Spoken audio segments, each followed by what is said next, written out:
Hello, I'm Jonathan McIntosh, a Fellow of Humanities at New St. Andrews College, and I will be reading Book 12 of Homer's The Iliad, reading from Robert Fagel's translation. One of the things I like about Fagel's study is it's not the most literal translation, but there's a vivacity and an energy and an excitement to his translation that I've always enjoyed. So that's the reason for choosing the Fagel's translation in this case. The Iliad, Book 12. And so, under shelter now, Menoetius' fighting son was healing Eurypylus' wounds. But hordes of men fought on, the Achaean and Trojan infantry going hand to hand. The Argive trench could not hold out much longer, nor could the rampart rearing overhead, the wide wall they raised to defend the ships, and the broad trench they drove round it all. They never gave the gods the splendid sacrifice the immortals craved, that the fortress might protect the fast ships and the bulking plunder heaped behind its shield.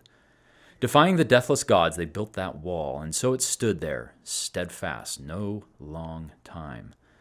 While Hector still lived and Achilles raged on, and the warlord Priam's citadel went unstormed, so long the Achaeans' rampart stood erect. But once the best of the Trojan captains fell, and many Achaeans died as well, while some survived, and Priam's high walls were stormed in the 10th year, and the Argives set sail for the native land they loved, then, at last, Poseidon and Lord Apollo launched their plan to smash the rampart, flinging it all the river's fury. All that flow from the crest of Ida down to breaking surf, the Rhesus and the Heptaporus, Carissus and the Rhodius, Grenicus and Aesopus, and the shining gods Scamander and Samoisus' tides where tons of ox-hide shields, and horned helmets tumbled deep in the river silt, and a race of men who seemed half god, half mortal. The channels of all those rivers, Apollo swung them round into one mouth, and 9 days hurled their flood against the wall, and Zeus came raining down cloudburst, powering cloudburst, the faster to wash that rampart out to open sea.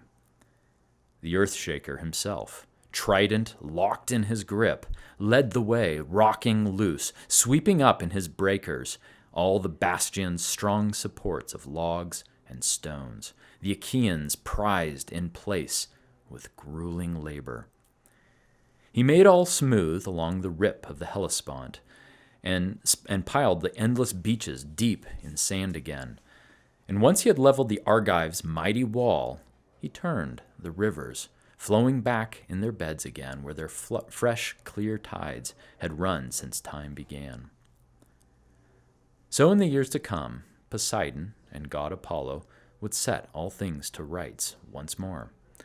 But now the war, the deafening crash of battle blazed around the strong-built work, and rampart timbers thundered under the heavy blows as Argive fighters, beaten down by the lash of Zeus, were rolled back, pinned to their beaked ships in dread of Hector, that invincible, headlong terror. On he fought like a whirlwind, staunch as always. Think of the hounds and huntsmen circling round some lion or boar when the quarry wheels at bay, rippling in strength as the men mass like a bastion, standing up to his charge and hurl their pelting spears, and the boar's brave spirit never flinches, never bolts, and his own raw courage kills him. Time and again he wheels around, testing the huntsman's ranks, and where he lunges out, the ranks of men give way. So Hector lunged into battle, rallying cohorts now, spurring them on to cross the gaping trench, but his own rearing stallions lacked the nerve. They balked, whinnying shrill at the edge, the brink, a dead stop, frightened off by the trench so broad the team could never leap it. Not at a single bound, nor could they plunge on through with any ease. Steep banks overhung its whole length, jutting up on either side and toppled by stabbing rows of stakes, planted there by the Argives, thick-set and huge to block the enemy's onslaught. No light work for the teams that trundled chariots, churning massive wheels to make it through in stride. But the Trojans strained to bring it off on foot. So Polydamas stood by headstrong Hector, warning, "Hector, and all our Trojan captains, allies in arms, it's madness to drive our teams across that trench, impossible to traverse it.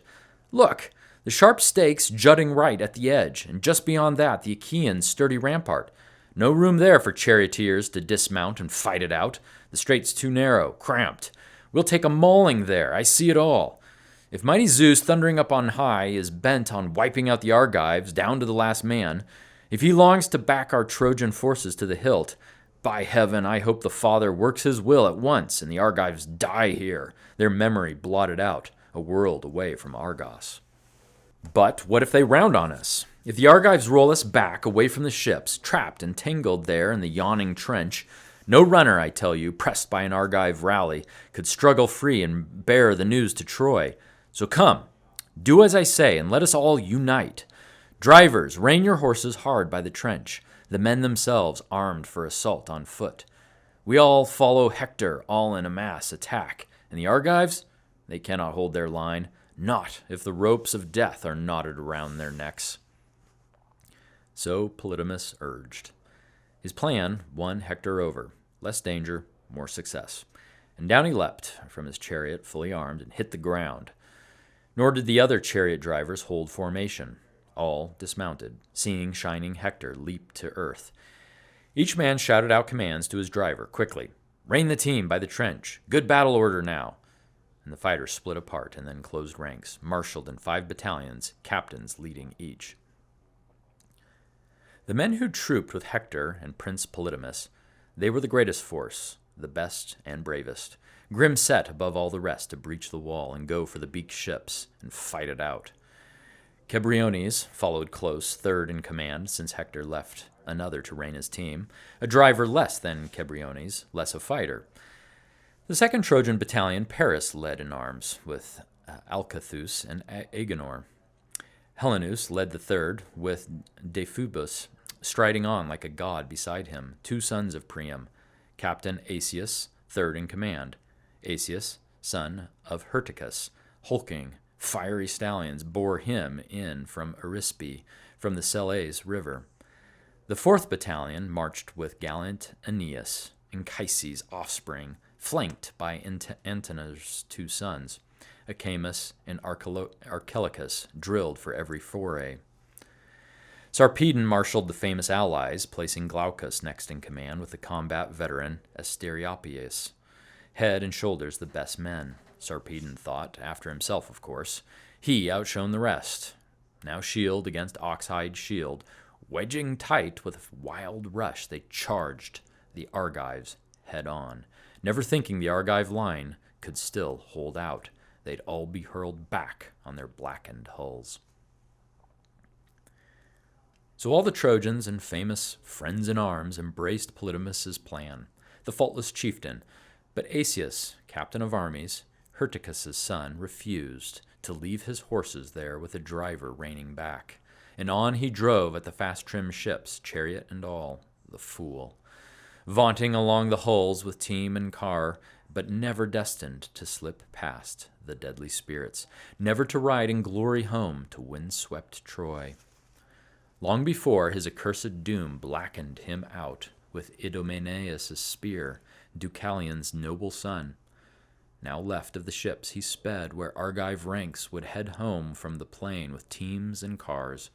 Here Asius flogged his team and chariot hard, nor did he find the gates shut, the bolt shot home. Not yet.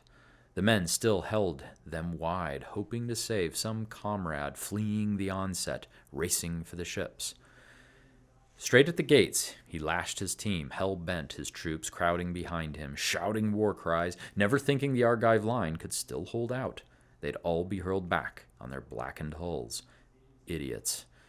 There in the gates they found 2 men, a brace of 2 great fighters, lion-hearted son of the Lapith spearmen, one Pirithous' offspring, rugged Polypotes, the other Leontius, a match for murderous Ares. Both warriors, planted there before the towering gates, rose like oaks that rear their crests on a mountain ridge, standing up to the gales and driving rains, day in, day out, their giant roots branching, gripping deep in the earth. So these two, trusting all to their arms, their power, stood up to Asius's headlong charge and never shrank. On the Trojans came, straight for the rock-tight wall, raising rawhide shields and yelling their lungs out, grouped under Captain Asius, Menelaus, and Orestes, and Asius's own son, Adamas, Thune, and Oenomas. The Lapiths had just been rousing Argives packed behind the rampart. "Close in a ring! Defend the ships!" But soon as the Lapiths saw the Trojans storm the wall, and cries broke from the Argives, lost in sudden panic. Then the two burst forth to fight before the gates like wild boars, a pair of them up on the hilltops, bracing to take some breakneck rout of men and dogs, and the two go slanting in on the charge, shattering timber round them, shearing off the trunks at the roots, and a grinding, screeching clatter of tusks goes up, till a hunter spears them, tears their lives out. So the clatter screeched from the gleaming bronze that cased their chests as blows piled on blows. Deadly going, fighting now for all they were worth, staking all on their own strength and friends overhead as they ripped off rocks from the rampart's sturdy ledge and hurled them down, defending themselves, their shelters, their fast ships. The rocks pelted the ground like snow that a sudden squall and fury, driving the dark clouds, heaps thick and fast on the earth that feeds us all.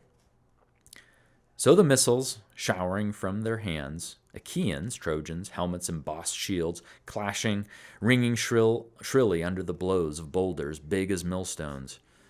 And now, with a deep groan and pounding both thighs, Asius, son of Hyrtacus, cried in anguish, "Father Zeus, so even you are an outright liar after all.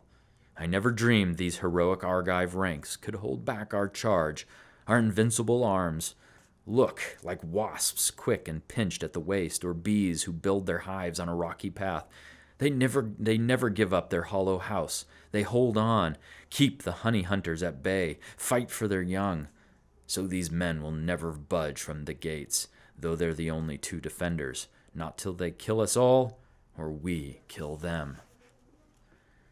But his wailing failed to move the heart of Zeus. It was Zeus's pleasure to hand the prize to Hector. Now, squad on squad, gate to gate they fought. But how can I tell it all, sing it all like a god? The strain is far too great. Everywhere round the wall, the surging inhuman blaze of war leapt up the rocks. The Argives, desperate, had no choice. They struggled now to defend the ships, and the gods were cast down in spirit, all who had urged the Argive soldiers on in battle. But the Lapiths still kept fighting, slaughtering on. There, Perithous' son, the rugged Polypotes, skewered Damasus, pierced his bronze-sided helmet. None of the bronze plate could hold it, boring through the metal and skull. The brazen spear point pounded.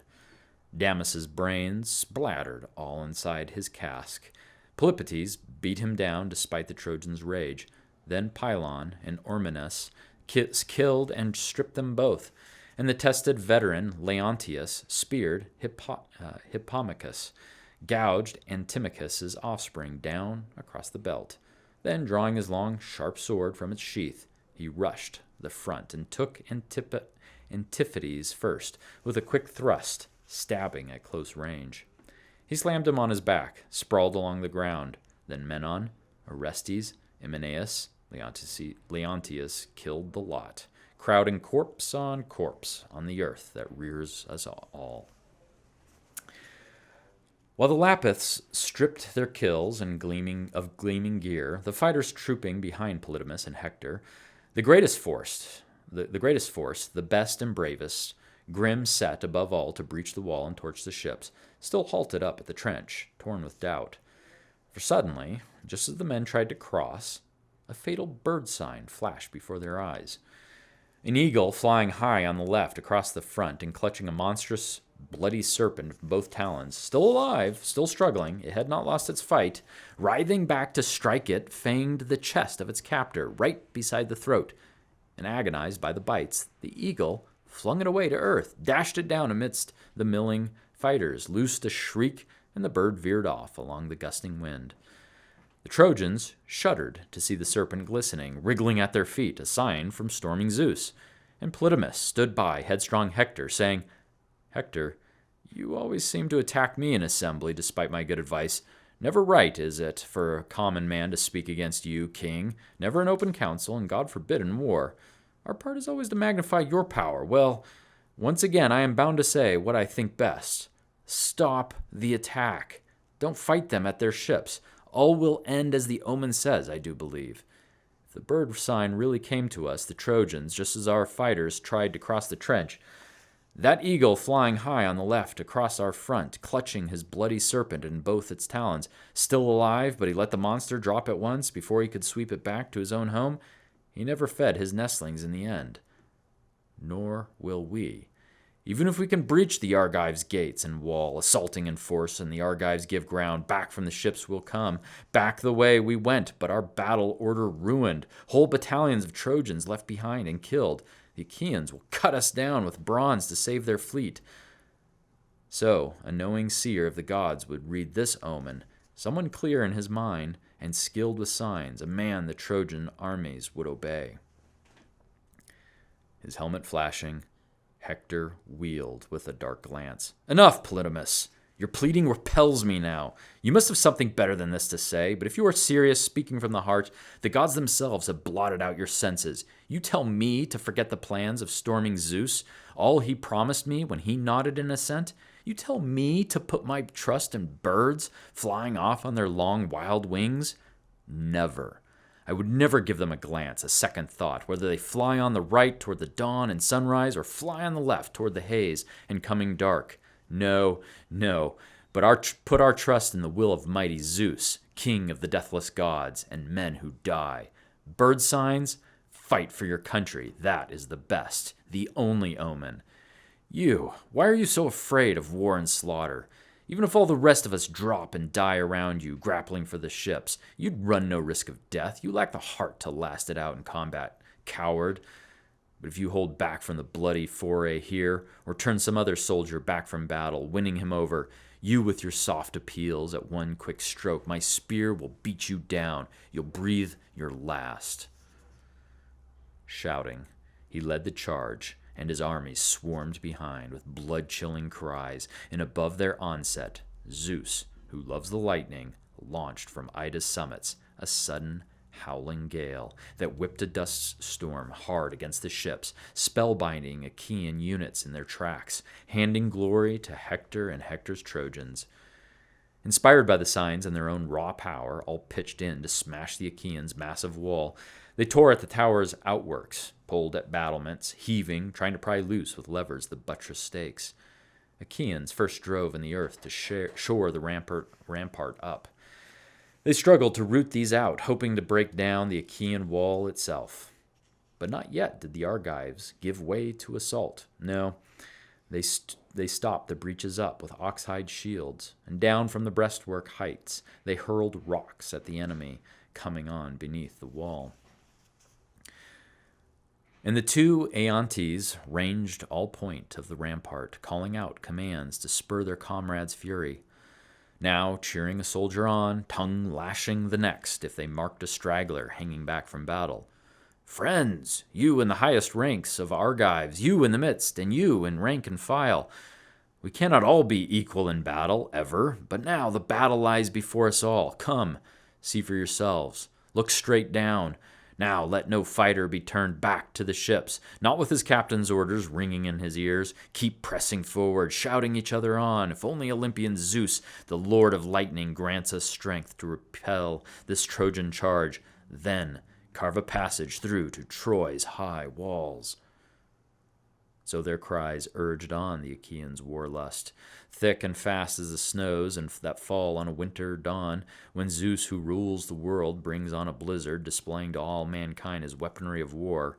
and he puts the winds to sleep, drifting on until he is shrouded over the mountains' looming peaks, and the headlands jutting sharp, the lowlands deep in grass, and the rich plowed work of farming men, and the drifts fall on the gray salt surf, and the harbors and down along the beaches, and only breakers beating against the drifts can hold them off. But all else on the earth they cover over, snows from the sky when Zeus comes storming down. Now, so thick and fast, they volleyed rocks from both sides, some at the Trojans, some from Trojans against the Argives, salvos landing, the whole long rampart thundering under blows. But not even now would Trojans and Prince Hector have burst apart the rampart's gates and huge bar, if Zeus the master strategist had not driven his own son Sarpedon straight at the Argives, strong as a lion raiding crook-horned cattle. Quickly Sarpedon swung his shield before him, balanced and handsome beaten bronze, a bronzesmith hammered out with layer on layer of hide inside, and stitched with golden rivets round the rim. That splendid shield he gripped before his chest, and shaking a pair of spears went stalking out like a mountain lion, starved for meat too long, and the lordly heart inside him fires him up to raid some storm-proof fold, to go at the sheep, and even if he should light on the herdsmen at the spot, guarding their flocks with dogs and bristling spears, the marauder has no mind to be driven off that steadying. Not without an attack, all or nothing, he charges flocks and hauls off bloody prey, or he's run through himself at the first assault with a fast spear driven home. So now the heart of Sarpedon, stalwart as a god, impelled him to charge the wall and break it down. He quickly called Hippolochus' son. "Glaucus, why do they hold us both in honor? First by far with pride of place, choice meats and brimming cups in Lycia, where all our people look on us like gods. Why make us lords of estates along the Xanthus' banks, rich in vineyards and plowlands, rolling wheat? So that now the duty's ours. We are the ones to head our Lycian front, brace and fling ourselves in the blaze of war.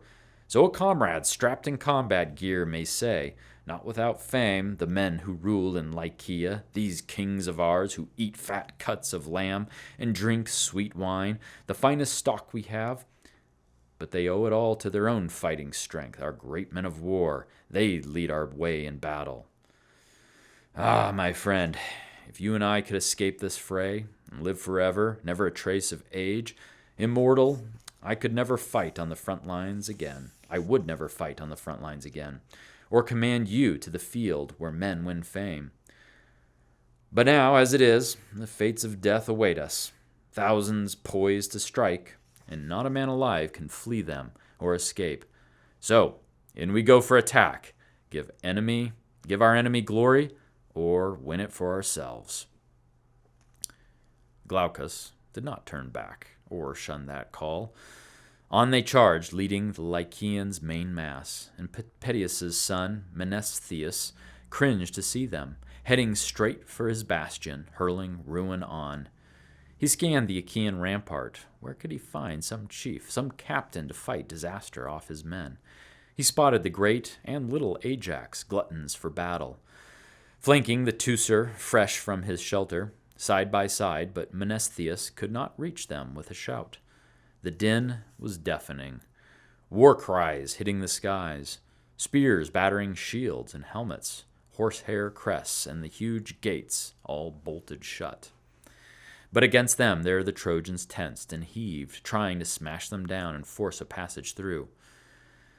At once Menestheus sped a herald to Ajax. "Run for it! Quick one! Call, great Ajax here! Both of them! Better yet, that's best of all! Headlong ruins massing against us quickly. Lycia's captains are bearing down too hard, fierce as they always were in past attacks. But if fighting's flaring up in their own sector, at least let the rugged giant Ajax come alone with Teucer, the master archer, at his side." A brisk command, and the runner snapped to it. He dashed along the wall of the Argive men-at-arms till he reached the two Aeantes, stopped, and shouted, "Ajax! Ajax! Chiefs of the Argives, armed in bronze, the favorite son of Peleus, dear to immortals, needs you at his strong point. Hurry, come, just for a moment. Meet the crisis there. Both of you, better yet, that's best of all. Headlong ruins massing against us quickly. Lycia's captains are bearing down too hard, fierce as they always were in past attacks. But if fighting's flaring up in your own sector, at least let the rugged giant Ajax come alone, with Teucer, the master archer, at his side. And Telamon's giant son agreed at once. He called out to his smaller, faster brother with orders flying. Ajax, you stay here. You and the burly Lycomedes, stand your ground. Keep our Danaans fighting here with all they've got. I'm on my way over there to meet this new assault. I'll soon be back once I've helped our friends.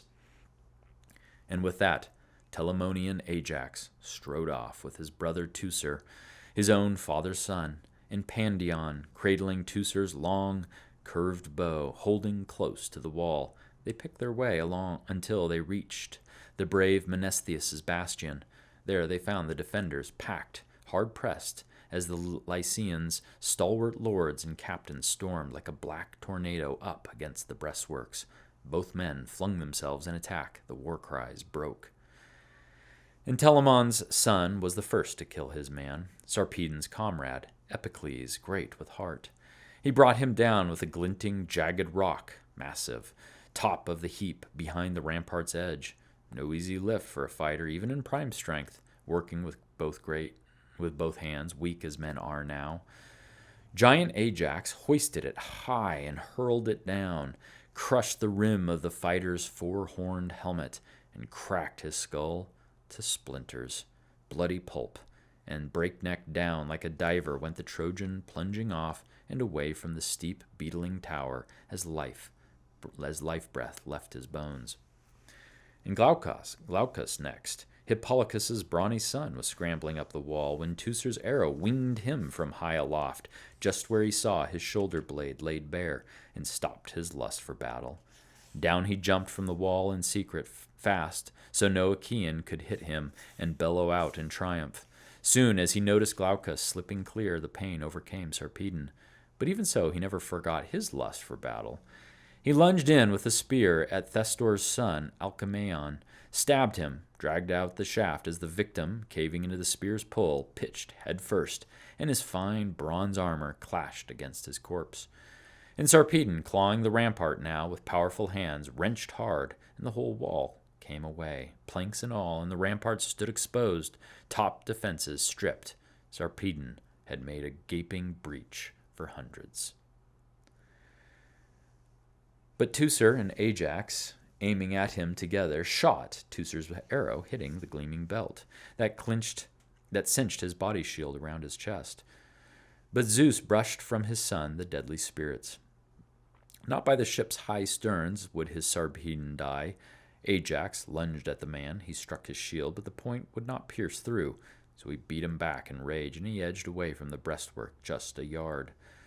Not that Sarpedon yielded all the way. Never. His heart still raced with hopes of winning glory. Whirling, shouting back to his splendid Lycians, Lycians, why do you slack your fighting fury now? It's hard for me, strong as I am, single-handed to breach the wall and cut a path to the ships. Come, shoulder to shoulder. The more we've got, the better the work will go. So he called. And dreading their captain's scorn, they bore down, fiercer, massing around Sarpedon now. But against their bulk, the Argives closed ranks, packed tight behind the wall. And a desperate battle flared between both armies. Lycian stalwarts could not force the Achaeans back, breached the wall and burst through to the ships. Nor could Achaean spearmen hurl the Lycians back, clear of the rampart once they'd made their stand. As two farmers wrangled hard over boundary stones, measuring rods in hand, locked in a common field, and fight it out on the cramped, contested strip for equal shares of turf, so now the rocky bastions split the troops apart, and across the top they fought, hacked at each other, chopped the ox hides round their chests, the bucklers full and round, skin shields, tassels flying.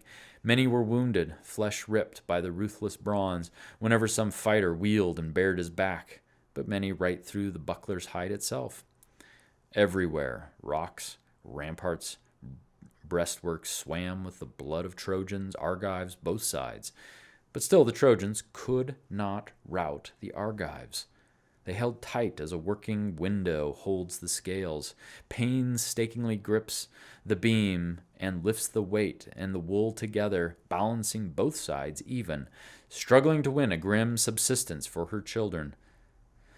So powerful armies drew their battle line, dead even, till at last Zeus gave Hector the son of Priam the greater glory, the first to storm the wall. Hector loosed a piercing cry at his men, "Drive! Drive, my stallion-breaking Trojans! Breach the Achaean rampart! Hurl your fire now, a blazing inferno of fire against their ships!" So he cried, driving them on, and all ears rang with his cries, and a tight phalanx launched straight at the wall, brandishing sharp spears, swarming the bastions as Hector grappled a boulder, bore it up and on. It stood at the gates, huge, blunt at the base, but spiked to a jagged point, and no two men, the best in the whole realm, could easily prise it up from the earth and onto a wagon, weak as men are now. But he quickly raised and shook it as Zeus, the son of Cronus, with Cronus's twisting ways, made it a light lift for Hector all on his own. As a shepherd lifts a ram's fleece with ease, plucks it up with a hand, no weight at all to him, so Hector raised the rock, bore it straight for the doors that block the gateway, powerful, thick set, the pair towering up with two bars on the inside, crossing over each other, shot home with a bolt to pin them firm.